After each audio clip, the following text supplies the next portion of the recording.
Hello, and welcome to this Miklix video where I'm going to show you how to defeat the boss called Ghostflame Dragon in Cerulean Coast in Elden Ring. As you probably know, bosses in Elden Ring are divided into 3 tiers. From lowest to highest, field bosses, greater enemy bosses and finally demigods and legends. Ghostflame Dragon is in the middle tier, greater enemy bosses, and is found outdoors in the Cerulean Coast area of the Land of Shadow. It is an optional boss in the sense that it is not required to defeat it in order to progress the main story of the Shadow of the Erdtree expansion.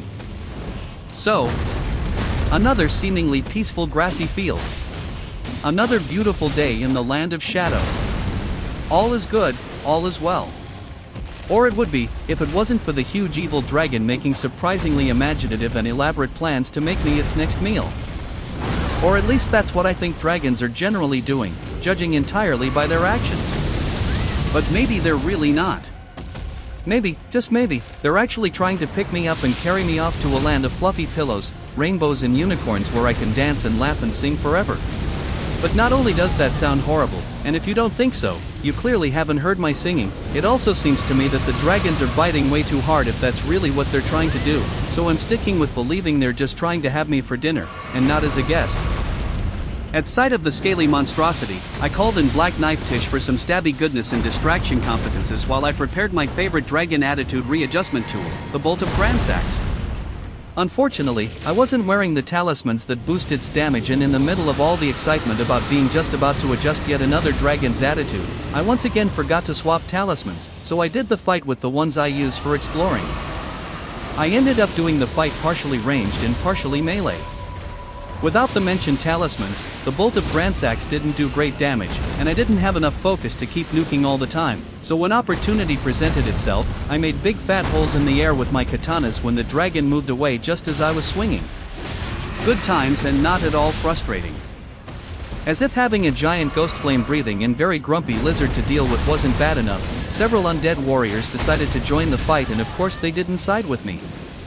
Nobody ever does. I'm starting to wonder if I'm actually the villain in the story.